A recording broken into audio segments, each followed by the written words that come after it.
interesting in, oh yeah, this session is being recorded as well. Specializing in self-management and coping strategies, amongst various other things. I do also live with hypermobile EDS, POTS, and various other things as well. Um, I am very, very pleased to be joined by a super special guest this evening. So I will hand over. Nicola, would you like to introduce yourself? Thank you very much. I mean, I can only fail now. I'm being told I'm super special. I'm not really super special. So I'm also an occupational therapist like Joe, but our pathways have taken, our careers have taken very different pathways. So I'm a specialist hand therapist, and have spent many years, over 3 decades, working purely with people with hand and wrist pathologies. So that incorporates burns, plastics, orthopedics, rheumatology, and so, having spent a few years working in the NHS, and then moving privately, I now actually work in a small private clinic in the north of London, where actually I specialize, in fact, in professional musicians, which, of course, is what brings me really in contact with an awful lot of people with, various levels of hypermobility and EDS, because there is a higher proportion of musicians who have hypermobility than in the general population. So myself and my colleagues, Kat and Christina, see more than maybe a normal hand therapist would. So I spend half of my life in clinical practice and half of my life teaching. So I'm really looking forward to these questions. Now, I haven't seen them, so who knows what's ahead of us? Which should be a fun one. It's interesting you mentioned kind of music. So our first questions come in via the e-news email. So, being a neurodiverse, hypermobile person with MS and a former musician and dancer, as well as having worked in various disability therapy career contexts myself, I look forward to your webinar. So, love that. So first question, what's the normal range of movement for the joints in the hand and wrist? Oh, that is a great question. So there is a huge variability in terms of range of motion in individual joints. So essentially, and I hate the word normal. I hate the word normal, but the average range of movement for people is to be able to reach the fingers into a big curl here, and for the thumb to be able to get tip to tip and down to the base of the little finger. However, there is a lot of variability. So you'll see, for example, if you look at my thumb, there's a lot of movement at the interphalangeal joint here, and there's almost none here. And yet I was working with a hypermobile cellist yesterday, Tuesday, and he has almost 90 degrees of flexion at this joint and almost nothing forwards here. So the resultant range of movement for people is the same, but how they're made up from person to person differs, if that answers the question. There is also a lot of variability in wrist range. I've got quite a lot of range of movement in my wrist. But some people don't. And 80% of our daily activities are carried out with the central 50% of our range of motion. So actually, we don't use our end of range flexion and extension in our wrist to its extreme very often. So that also is something that we always keep in mind. If we're looking at this in a hypermobile context, and I don't have hypermobility, then the DIP joint, so that's the tip joint here, should have a tiny little bit, 10 to 15 degrees of ability to go beyond zero.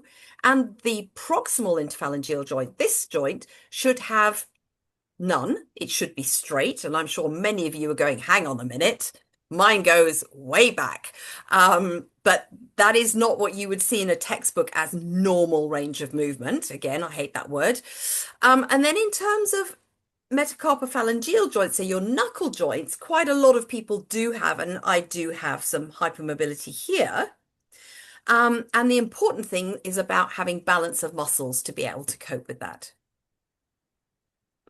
I always find conversations about normal ranges of motion I felt this way the entire way through the anatomy module at university. I just Yeah. sat there and went, well, that's not what mine does. Yeah, exactly, exactly. Um, And then there's the shock. There's like, hang on, that's not what mine does. yeah, it's not supposed to happen. Yeah. That's yeah, exactly. I find things like this particularly interesting when you start looking at active versus passive range of motion. So active as in if I stretch, how far can I make something go? Versus passive as in if I lean on it, will it go any You push further? it. Do you know? Yes, So I think it's quite situational and contextual. So it like, is. And fingers look pretty good until I try and push a button with them, and then it's a precisely, separate issue. precisely. And of course, as soon as there's a force against, there's some form of torque against. That's not torque, T-A-L-K. That's torque as in T-O-R-Q-U-E. So when, as soon as there's some torque against the finger, then of course it will fall in. I'll show you with an example. If I um, put a strong grip through my thumb. Now, I'm not hypermobile, as I said, but I have now, because I'm aging, as you can see from the grey hair, that I now have arthritis. So if I put a force, so my thumb looks completely normal until I start putting a force through it, and then I get a collapse similar to yours, as you were showing, Joe. So there is a real differential between what we do in the air, active movement, and passive or resisted or forced through range of motion. Mm. I find this really interesting. So I grew up dancer, gymnast, musician, like many, many hypermobile people. And it always fascinates me because a lot of my adult gymnastics friends, like people I trained with in my 20s, um, are as hypermobile as I am, but their bodies handle it a lot better than mine do. So there's a big, big difference between being hypermobile and your body coping well with that versus being hypermobile and being in a state of pretty much perpetual injury. Yes, So I think, absolutely. yeah, I find the concept of normal quite interesting, but clinically, I don't actually know that it's that useful. Do you know? I agree with you. And of course, it's all about symptoms. Yeah. It's all about symptoms, but and I'm sure we'll come on and maybe we don't want to talk too much, otherwise we'll Yeah. Yeah. Yeah. run out of time for the questions. But if we start talking about, well, what do we do about it, then we can start to address those things. So the next question, how do we address nerve compression syndromes like carpal tunnel and de Quervain's and hypermobility? Okay, so de Quervain's is a tendinopathy. So it's an issue with tendons, not nerves. So carpal tunnel is a nerve compression disorder of the median nerve. That's one of the three nerves that runs down the arm. Pure carpal tunnel is a compression of the median nerve here at the level of the wrist. However, it can be misdiagnosed. In fact, it's quite regularly misdiagnosed, and compression or neural tension of the median nerve can cause very, very similar, if not identical, symptoms. So the first thing I would say is before we go to what do we do about it, is you really need to be assessed by a clinician that knows what they're doing, who should screen your neck, the whole of the length of your nerve, and the local natural compression points. So there's a compression point right up here, which is quite common, as well as in the carpal tunnel for the median nerve. So your first thing is just to be absolutely sure that it is carpal tunnel rather than pronator teres syndrome or a compression up underneath one of the flexor muscles, or it is a neural, what I would call a neural tension problem. So nerves, upper limb nerves should um, should be able to fold and unfold. So they don't really go as the crow flies straight. They go in and out and underneath tunnels and round muscles and nerves, whatever. And so when we move into varying sort of stretch position, that nerve unfolds. And then as we curl back up again, then the nerve will fold up again. And sometimes you can get the same neural symptoms from a nerve that is not moving well as one that is compressed in the tunnel. So again, I would just emphasize it's really important to see a healthcare professional that is really good at that diagnostic. I am ashamed to say that I have seen people operated on for carpal tunnel syndrome who don't get better, and the reason is they didn't have it in the first place because the compression was in the neck or something under the brachial plexus in here or elsewhere along the arm. And that's what we really should be avoiding. In terms of treatment, what would I do? I would look at the activities that somebody's doing and make sure they're not doing something that compresses on the wrist. Occupational health nurses are obsessed with putting wrist rests on in front of in front of keyboards. They should all be burnt. They should all be removed. Because one of the best tests for carpal tunnel is to actually press into the tunnel. It's called Durkin's test. And if you press into the tunnel and it sets off the symptoms, you know that compression there's a problem. So why would you want to type with something that's pushing constantly up into the wrist? It doesn't make any sense. When we type and when we play piano, I think we should move freely from our shoulders and elbows. So I would first of all do a really good ergonomic review, look at somebody's functional activities. Sorry if that's painful to watch. Um, and um, and then I would teach neural gliding so that we're just getting that nerve moving really, really well. And I would make sure that I would look at posture and the neck position and, teach people often what I call the ugly exercise. You know, the one where you have to make all of these, you've got to have all these horrible layers in your neck, but just to really make sure that you are holding up your very heavy head with clearance to let those nerves come free. And splinting. If it really is truly carpal tunnel, then splinting at night time will help you. And then the last thing I would do is I would look at strength, because if it is a median nerve compression, some of the muscles that the median nerve supplies will start to lose their power, and it's important to start strengthening those up again. Since you mentioned typing there, I thought I'd be a brilliant opportunity for my favorite gadget or gizmo. I absolutely love these arm rests. So for a lot of the time, the effort of holding your arms up does cause a lot of wrist, shoulder, upper back, neck pain. Something like this, you basically clamp it onto your desk and then your Yeah, forearm rests here. And it yeah, allows you to move your hands enough to type, even enough to play small keyboards. But what it does is just take the tension off. So yeah, it's particularly if you also struggle with shoulder subluxation, where your arms just kind of fall out of the socket a bit. yeah. That's a much, much better option than any combination of sideways gel cushiony thingies. Yes, I'm 100% with you on that one, Joe. Yeah. They are brilliant. The original one was a Posturite one. It's very, very expensive. The knockoff ones on Amazon do pretty much the same job. However, if occupational health or your work or access to work are paying for it, get the Posturite option. If you're paying yourself, go for the Amazon one. Absolutely. Now, I know that was a two-part question because it was about carpal tunnel and decurvens. Yeah.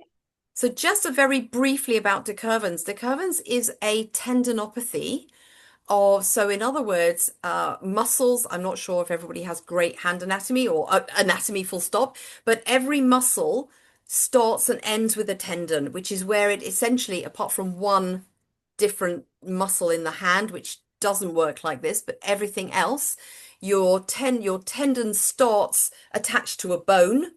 It then becomes a muscle, and then it turns back into tendon as it runs along the arm. So it is a single structure.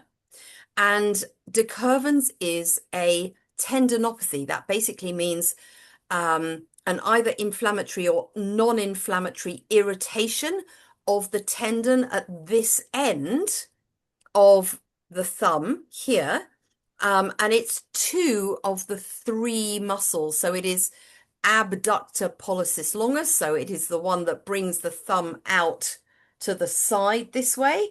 And it's extensor pollicis brevis, which is a little muscle which is super important for anyone who's developing arthritis at the base of their thumb. It's this one. So we would treat that in the same way as all tendinopathies will be treated, which is a balance between rest and loading, letting the body do what it needs to do, appropriate splinting. And I'm going to be a bit specific here. It is really difficult to find a thumb splint for something like decurven that is thumb and wrist online that fits, because the differential in people's anatomy around this part of the hand doesn't really work with small, medium, and large. So the Quervain's is one of those situations where I would beg people to go and find a hand therapist and have something custom made for them. Yeah, I would agree. I think I did at one point have thumb and wrist instability, not to Curvins, but what I ended up doing that worked brilliantly was I had a thumb splint custom made, and I took the Velcro strap off it and put a wrist brace over the top, and it Oh held my the thumb God. bit on place, and it actually worked brilliantly. So yeah, definitely, I think getting an expert involved in splinting options is a really, really good thing. Definitely. And splinting options, we have so many choices. Mm. So, we can splint with thermoplastic, which is hard, rigid material, which if something's really acute and really painful, is really the best way to manage it. But we can also make splints. So I brought a little piece. This is neoprene. So I also make splints out of neoprene, which are fantastically supportive around a joint, but allow some movement. So you've got that sort of in-betweeny, and you can also make neoprene with thermoplastic on the top of it, which again, if for people who are hypermobile, they're often quite bony. And so plastic splints and off-the-shelf splints often rub a bit because Mm. the bony edges, um, if you're squeamish, maybe just I've got a skeleton. It's not a real person, I promise. It's plastic.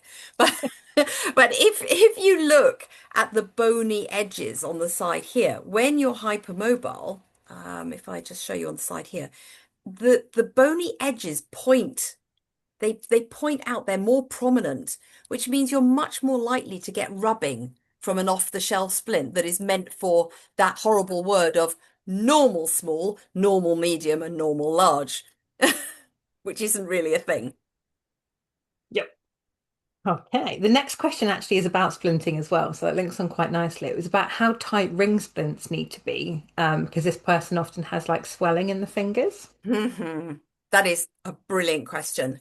Um, so they need to be tight enough that they don't fall off, because that's a real pain. But they need to be loose enough that they don't cut off your blood supply or affect the lymphatic drainage around, so they're not trapping swelling anywhere or putting compression on your venous supply or anything like that. And it is an art. It's an absolute art. Now I brought a couple with me. So these I'm sure you're used to seeing. Yeah, these oval eights, which you can use for um, hypermobility in the middle joint of the finger. Now, the problem with these is that when you buy them off the shelf, they come like this. Now, if I were hypermobile, which of course I'm not, as I said, but if I were hypermobile, it would allow that hypermobility within it because they come off the assembly line completely flat. So you should never use these straight off Amazon or whatever, wherever. You must take them to a OT or hand therapist to get them slightly altered to open that angle out so that they sit more at an angle to block the joint into slight flexion. Because only then will they actually do their job. In terms of this is not made for me, this one, and literally it would just if I fling my arm around, um, if I fling my arm around, then it'll just fall off.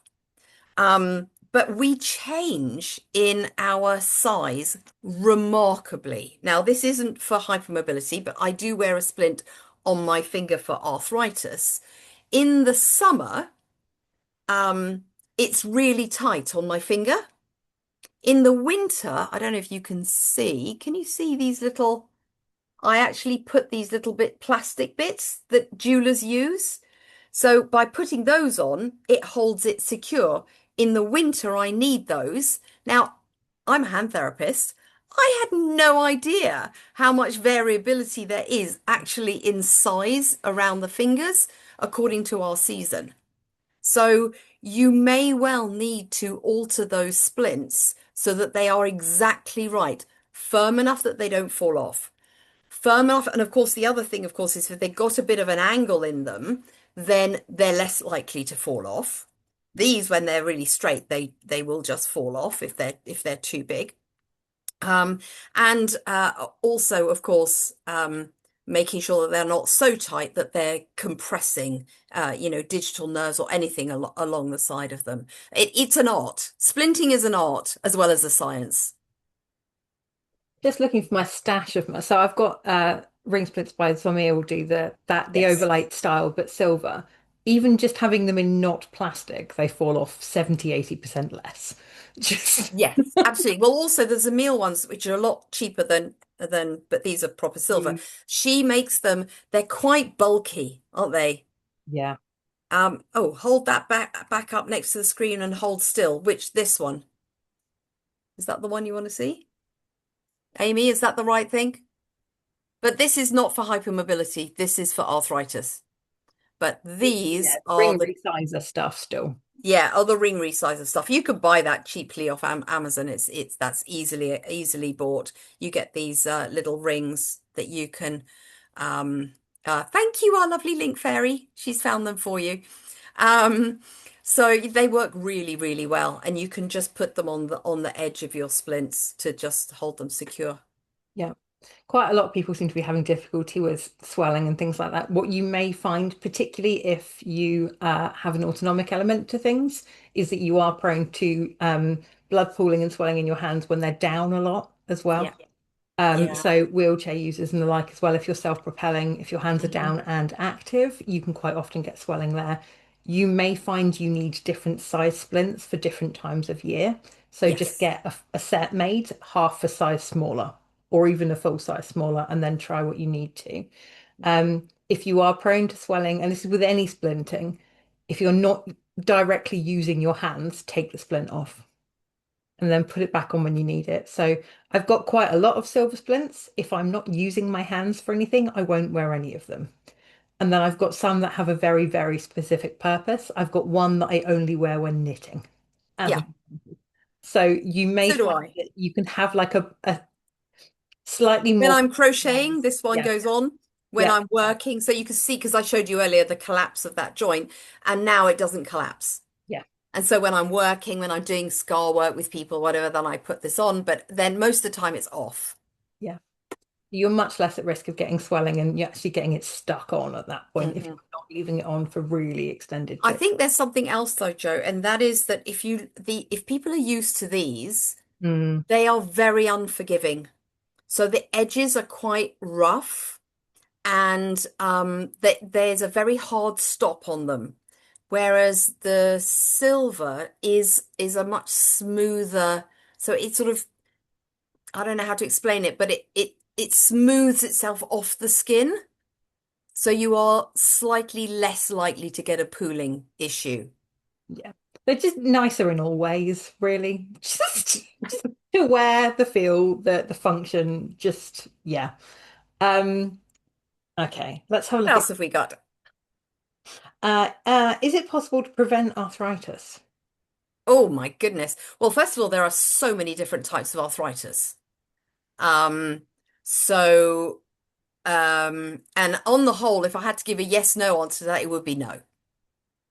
Yeah. Um, what I would say as an OT is that if you have arthritis, whether it be, I mean, the two most common that I see are osteoarthritis and rheumatoid arthritis.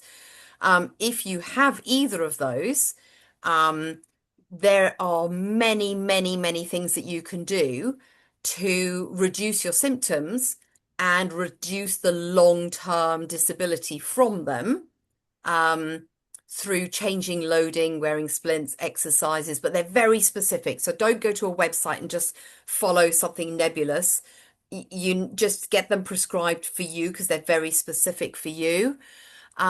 And joint protection techniques. So using all the aids, changing the way you load through your joints. And depending on the type of arthritis will depend on the types and directions of forces that you'll be trying to adapt. Yeah. If you ever find yourself doing something and a random person looks at you, goes, "Oh my gosh, how on earth do you sit like that?" Generally, it's a good indication that you maybe shouldn't be sitting like that. So I think there's a lot to be said for if you are very, very hypermobile and you regularly find yourself working and loading in those extremes of motion, that probably isn't a particularly good idea. So, modifying the way you're doing things, particularly if you're getting recurrent injuries. So, if you often find you get shoulder problems when you're taking jumpers off, as an example, video yourself doing that and watch it. And if when you watch it back, you immediately go, oh, okay, now I understand why I've got chronic tendonitis, then the next step is how else can I do it? How can I modify this task so that I'm not causing repeat damage? There's also something else that you can do, and that is that people who are hypermobile have a reduction in proprioception. Now, proprioception, I'm sure you've talked about this before, is the body's knowledge of where you are in space without vision. And there are lots of proprioception sensors, but there's a huge number of them within a ligament. So a ligament is the structure that comes in to stop something going out of its joint space. And when you're hypermobile, of course, your joints go a lot further. And so you're not getting the messaging back to the brain going, don't do this for much later. And so your proprioception sensors have not really kicked in when you're in this particular position or this particular position or whatever it is with your wrist, whichever joints are affected. So you're not getting that reminder, that subconscious, you're not aware of it, but it tells you don't go through this motion until you're much further along the line of the motion, which is why you end up with tendinopathies and things like that. But one of the things I've noticed hugely is, particularly with hand hypermobility issues, is that because there's so much instability around the thumb and the fingers, um, that the long, strong muscles of the hand, so when we're doing something, when we're making a big, strong fist against a force, we're using these long muscles here. But actually, when we're doing lots of stabilization, little things like this, we should be using the small muscles of the hand. But because it's difficult when you're hypermobile to recruit those muscles, unless you've been shown how to and you practice and you strengthen them up, what I actually find is so often people who are hypermobile cannot recruit their lumbricals and interossei, which are the two groups of muscles that we're really interested in the palm of the hand, and can't control the arch of the hand to place it in a good position to recruit the fingers to do what you want to do. So the only way to manage it is to use these long muscles. And again, so you end up with a complete imbalance. So we need to use the long muscles less, stop them getting the tendinopathies, use the short, small muscles more. And sometimes you need to do a combination of splinting and exercises, which includes specific strengthening as well, in order to recruit that and rebalance things. And then you should be better protected from injury. Proprioceptive wise, I'm a huge fan of compression clothing. Anything that gives you a better awareness of what your own body is actually getting up to, I think is a really, really good thing.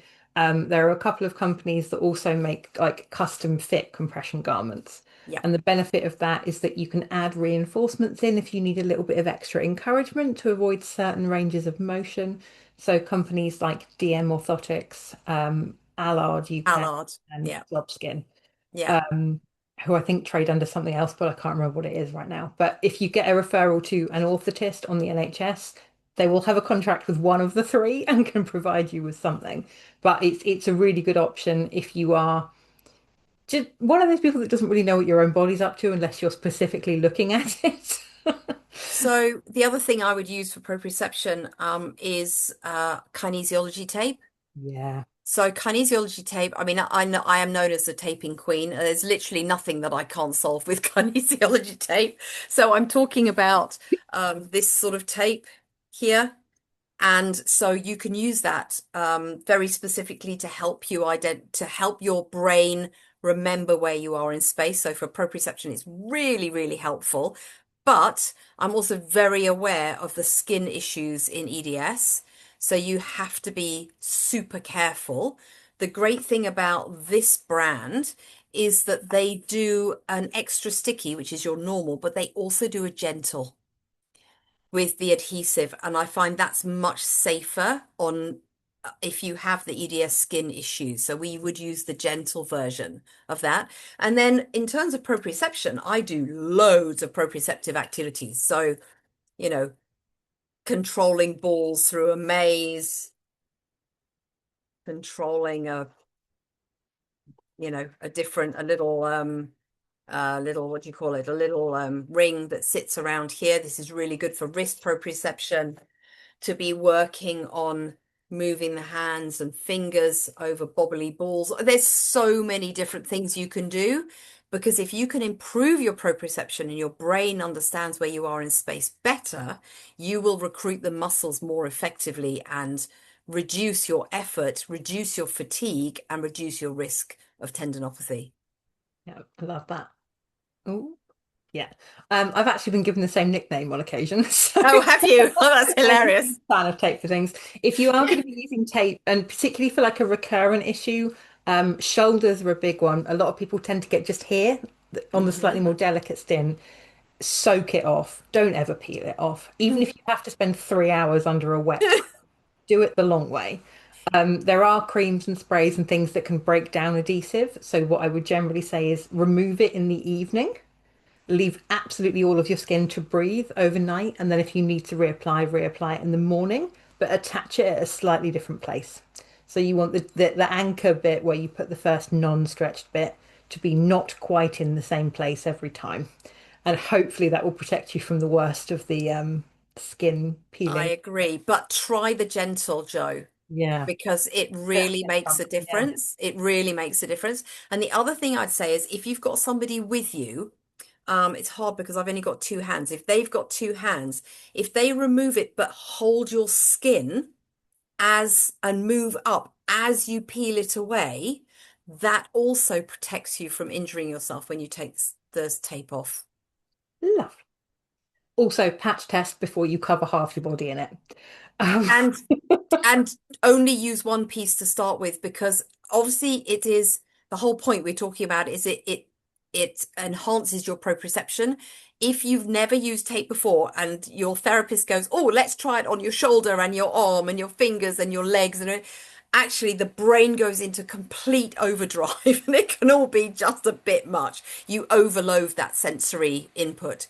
So, just yeah. start with one. Start with one. Likewise, compression garments, if you've had all day in high-waisted compression leggings, when you take them off, it takes your brain a little bit of time to adjust. You will temporarily turn into a jellyfish.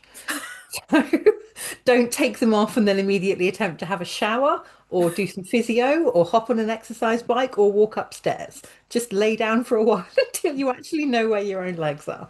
I Um, like that. I definitely didn't learn that the hard way. Um, We've got quite a lot of questions and they're coming in much, much faster than we're getting through them. So what I'm going to try and do is mash them into a series of smaller combined questions. Okay. So typing versus handwriting is coming up quite a lot. Um, Equally, in terms of things like if you have to handwrite, is it better to do like compression or is it better to do tape or splints or adaptive pens or all of the above? So All of the above. yeah. I mean, it is so individual. So I would always look. So the way that our fingers work and the muscles we recruit when we type to when we write are completely different. So I would do a typing assessment and a writing assessment separately. Um, and the muscle recruitment, the positional situation with all of them is different. So I think there's no right and wrong. Neither one is better than the other. However, um, it's individual. It's really individual. And what's more important is that we're recruiting the right muscles, we're stabilizing the unstable joints, and we're protecting from um, overloading an unstable joint. But I would also be looking at the resistance of on the typing on the keyboard, the position of the keyboard.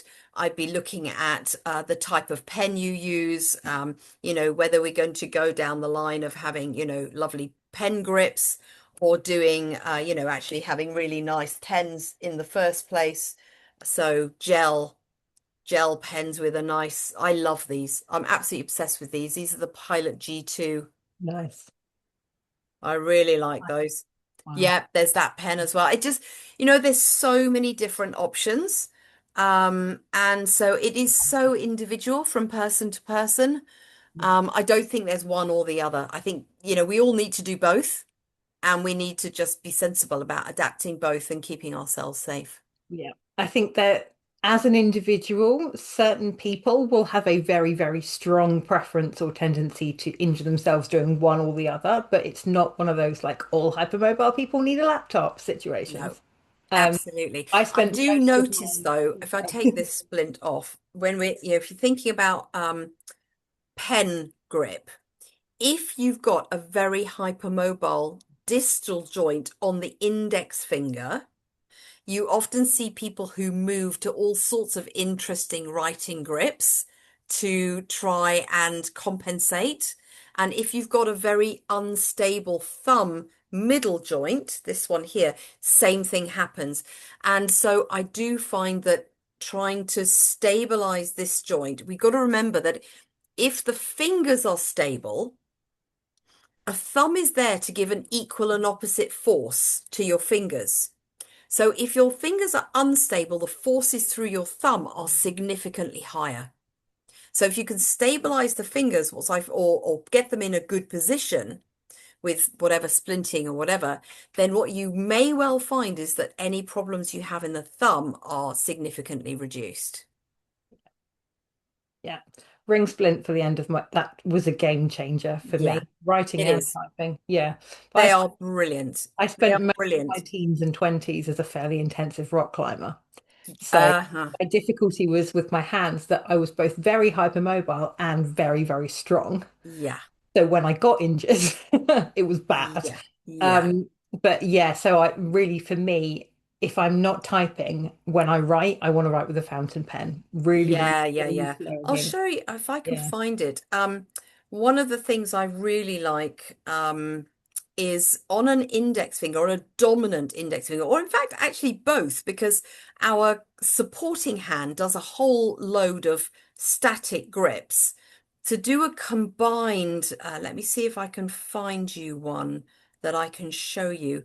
A combined PIP and DIP splint, they work. Okay, so here we go. Here's the perfect. So here is one of my EDS. Can you Yeah. see? So Yeah. on this patient here, we've actually got support of both the distal joint and the proximal joint. So those really work well. Yeah. Brilliant. We've got a couple of questions come in about repetitive strain type issues, and particularly in regards to things like crafting and handwriting, crochet, again, coming up a lot. And this is one of those things I think I've talked before quite a few times about the difference between like micro and macro damage. So we tend to notice if you have a big instance of, ouch, I have injured myself. Yeah. What we're not so good at is I'm doing teeny tiny bits of damage, but I'm doing it pretty much all of the time. And then eventually it'll add up to being enough pain that you go, oh, I wonder what I've done now. It's Yes. not one thing, it's the fact that you've done 20 things slightly worse Yes. in the last Yes. 24 hours. So, Yes. yeah, I think when I talk about pacing, often in relation to crafting, because it is one of those activities where because you enjoy it, you get stuck in. And then 5 hours later, you try and put your tools down and you've got dinosaur hands and you Yes. just, you know, Yes. so if you are working on something where you know you're going to get sucked into it, set yourself a timer, set yourself a reminder, something that will break you away from that activity enough that you can down tools, have a little bit of a fidget break, get your circulation actually circulating again, and just assess how are you feeling at that point. If you feel great, everything's functional, go back to it. So I would add to that, and I 100% agree with you, Joe, but I would also, as a hand therapist, I get people to bring their whatever they're in painting, their paintbrushes, their crochet hooks, I crochet, so bring whatever it is with them, and I will look at the mechanics. I actually need to watch somebody do that activity. I can see and feel which muscle groups are working well, which muscle groups are underworking. And then if we can rebalance that, you should find that your capacity improves. That's the first thing. And then, of course, never ever underestimate the importance of your posture.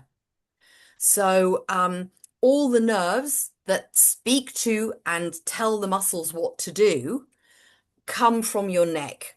So, if you're doing your hobby activity curled up on a sofa in a nice with your spine in a big C, then we are going to be pinching the nerves in our neck, and therefore we are going to have an inhibition in effectiveness of muscle recruitment. So I would probably look a little bit more globally. I'd also just look at people's tools. I mean, we talked about Quervain. I cover everything with something slightly sticky and slightly tacky. Yeah, absolutely. So it's really important. There'll be individual solutions for different types of activities. And I think we as OTs are very holistic and looking at, the whole person. And don't underestimate this whole thing about if it's making you happy, this is really important. We all have to do stuff that makes us feel happy. And when we do things that make us feel happy, we are secreting our happy hormones that are natural pain suppressors. So we have to facilitate that to keep you doing it. Yeah, completely agree. Yeah. I think there's a lot to be said for having multiple projects on a go as well. So from Yes. a pacing Mix it up. from a functional perspective, I actively encourage everyone to take up more than one hobby. Um, Yeah.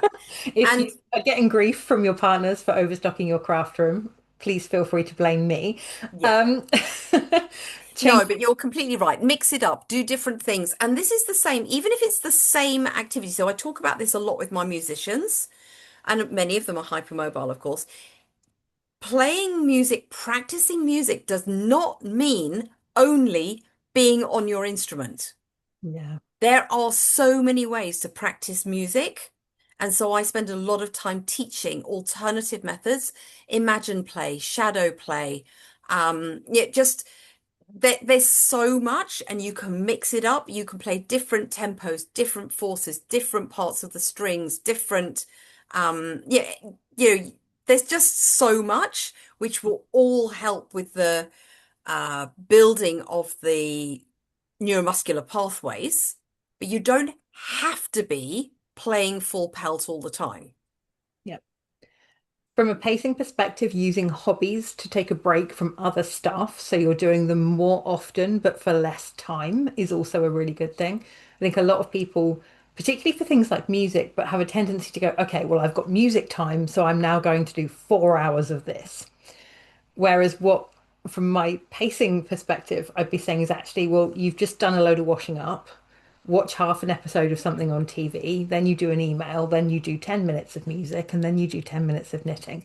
If you can chop and change between them, you would tend to accumulate less issues at any Yes. one stage during your day. If It's you're, also the science of practice shows that it is the most effective way yeah, to actually learn something new and to stimulate those pathways is actually not to not take a break. yeah, Sorry, apologies. She's come to tell me it's wet outside. outrageous. How could you let that happen? Um, The other thing that that kind of approach to pacing does is it leans into the ADHD tendencies that quite a lot of us tend to live with, formally diagnosed or not. Um, yeah, so allow yourself to chop and change regularly Yeah. is a good thing. We're getting quite a lot of questions again come through with things like like activities where like the wrist is kind of holding you back. So either recovering from an injury for things like mountain biking or working out in a gym and not being able to lift heavy enough to get gains everywhere else because your wrist. Okay. I am so glad that came up. I am so glad that came up. So this is a real bugbear of mine.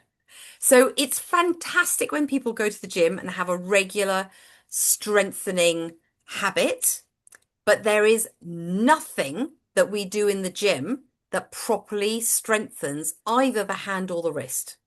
Nothing. Because everything that one does in the gym has a static grip. So you're squeezing something to lift a dumbbell or to pull on something or whatever, and you're stabilizing the wrist. Now, if I just explain why this doesn't work for strengthening But let's put it in context of your biceps. Okay. So we all know that if we want biceps and triceps to get stronger, we need to work them with a resistance or a weight. So a pulley, a cable, a TheraBand, whatever it is, um, through range. So we have to control it through range. We know that, it's obvious. If we want to strengthen our shoulder ab and adductors, we need to do this through range. So why do people think that just by holding the wrist still, holding something, that is going to properly strengthen a wrist? It isn't. We need to we need to strengthen through range. And with a hand, you need to strengthen through range. So any of these things, I brought them because I was hoping this question would come up. Please don't use these. They do not work because what are you doing? You are not using your muscles through range because they get in the way. You need to strengthen using something that goes and allows the fingers to strengthen through range. Otherwise, it would be just like you trying to strengthen your biceps, but only working here. You'd never do that. So we need to use bands, we need to use weights, and we need to so yeah, putties work really well. Make sure you've got at least 4 ounces. One one 113, I think it's 113 grams, because anything less than that, and you get them a lot online for 57 grams, which is 2 ounces, it's not enough for a hand, it's too small. So make sure you've got at least that amount, and yeah, work through range, work those wrists through range. So what I do find is actually hypermobile or not, I see a fair few people with wrist injuries who say, but I go to the gym and I'm strong. You know, I play sport, I do this. Da, da, da, da, da. Um, but actually, when you talk to them, they go, yes, I lift my whole body weight like this.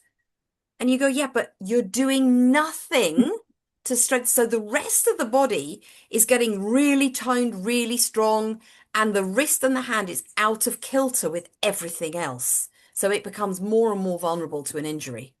Yeah. From an injury rehab perspective as well, because, even if we are really, really careful and we're doing all the right rehab, hypermobile people are going to get injured. Yeah.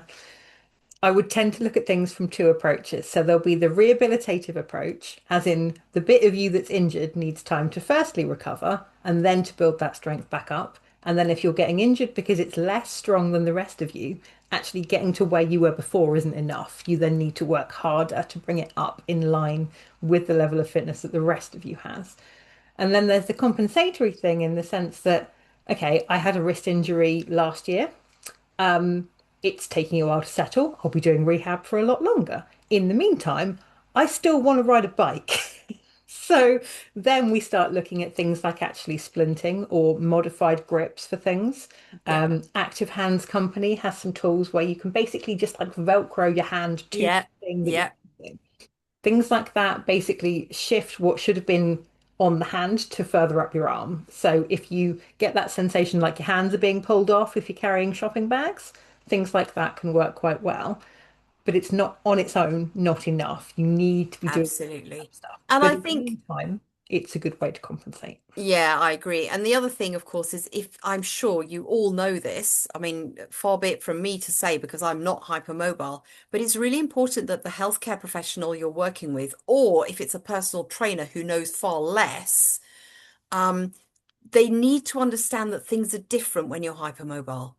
And every protocol they have for rehabilitation journeys need to be slowed down. Slower, lower weight, higher reps, not higher weight, lower reps. And it's just a different mindset to rehabbing somebody who has hypermobility. Yeah. That's the thing I see most often, and it's the thing I often feed back to my fellow professionals who don't have the hypermobility experience. Generally, the exercise they recommend is the right one, but they'll go in too intense and too much of it. I If you're completely working agree. with somebody who doesn't understand hypermobility, hasn't got the experience of it, do a third of the resistance or a third of the weight and a third of the reps. and then you build up very, very slowly. And And if you build the reps before the weight or yeah, resistance. yeah, yeah, yeah, Yeah. you are better off doing one rep perfectly using exactly the right muscle groups and exactly the right posture than you are doing 50 reps badly. Yes, completely. Love. Completely. So nice working with somebody you just instantly agree with all the Oh, I time. totally agree with you. Totally. Fabulous. Okay, mashing questions together again. Um, One of them, we've got a few come up for people whose basically hands don't actually naturally rest in the normal resting hand position. So sort of permanent hyperextension or like permanent kind of wonkiness, things like that. I can have a Permanent guess. wonkiness. Now there's a professional term. I have a fair bit of that myself. It's a highly technical term.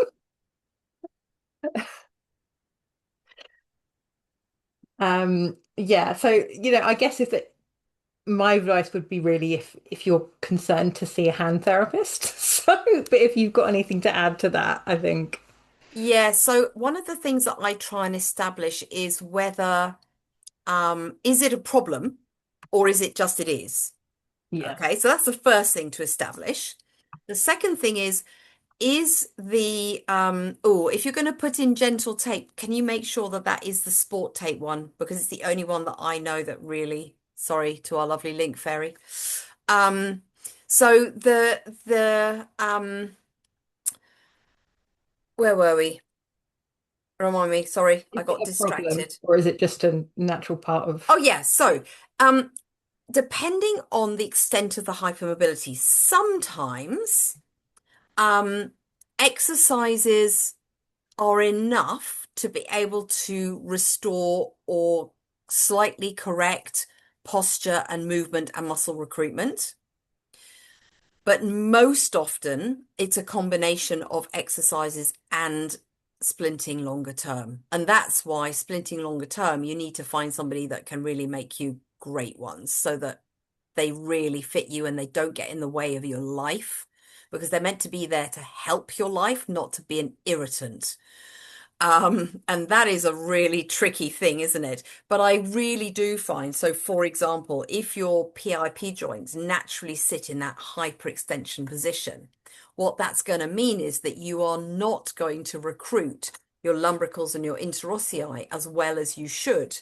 But if you did wear um, the the swan neck splints more often and they just became part of how your hand is, now, all of a sudden, you've completely changed the biomechanics of your hand. So even as you're moving, and then even more so as you're doing things, then the likelihood of the right muscles coming in is greatly enhanced, particularly if we're working on them as exercises, the brain is getting used to recruiting them. So I find it's a combination. And of course, proprioception stuff can help with that too.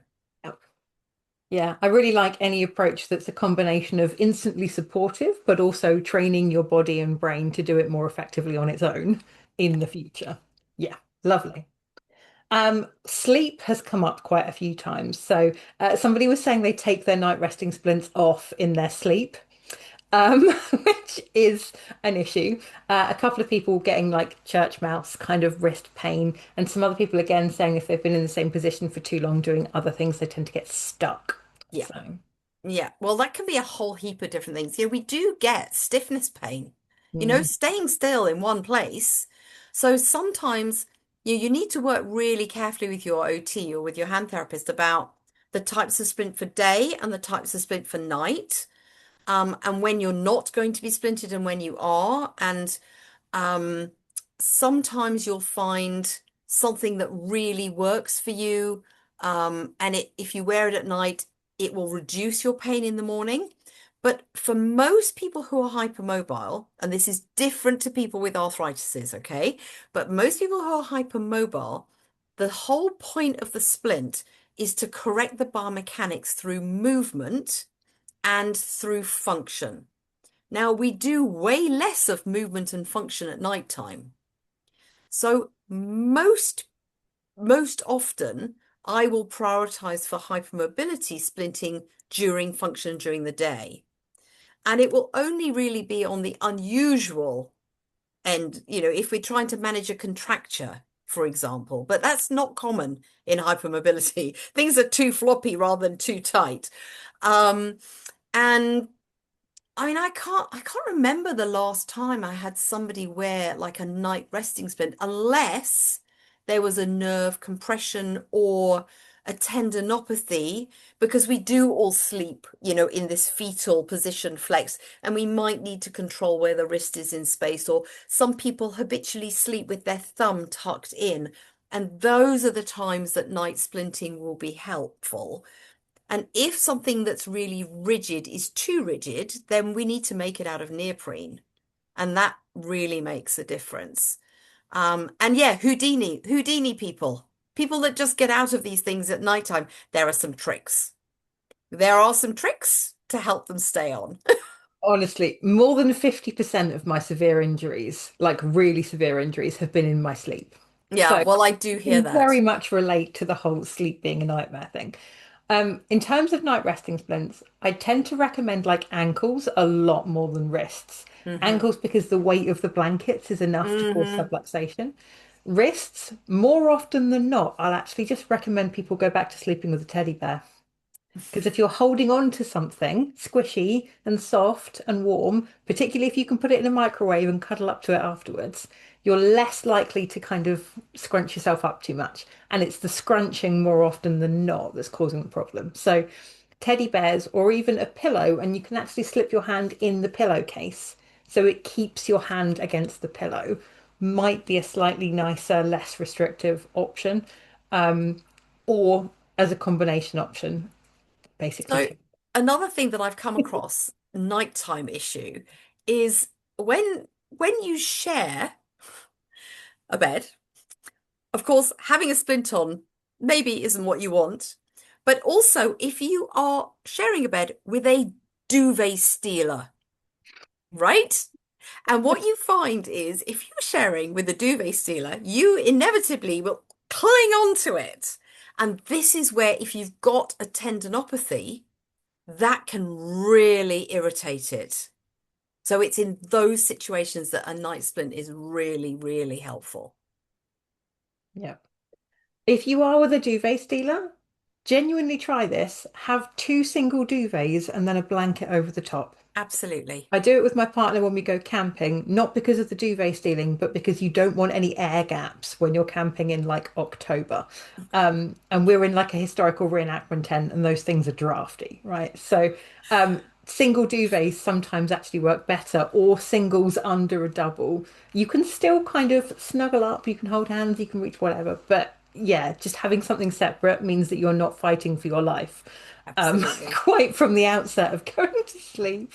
Exactly. Um, Exactly. we've got so many questions still. I Oh hope my the goodness. combination one has managed to answer quite a few for different people.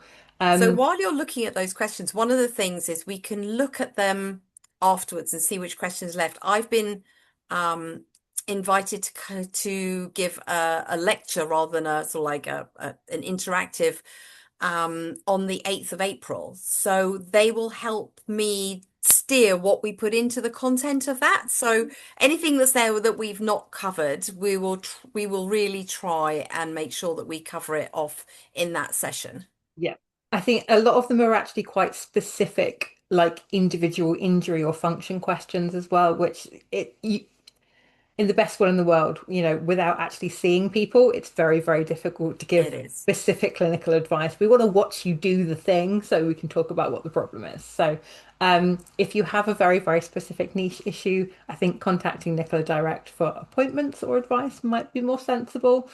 Um, And there are three of us. So it's myself, Kat, and Christina. And we do spend an hour and a half with a new patient. So we really do have a really deep dive. yeah. Likewise, people asking for taping techniques and things as well. Again, it's going to be very specific to your own individual anatomy and what you're hoping to achieve with it. So, generic YouTube videos help as a starting point, but it can get a little bit more technical than that. So I think if at all possible, just see some hand therapists, each of you. Um, I'm just having a quick skim through to see if there's anything else we can mash into a question to finish on. But I think. We are pretty much. Um,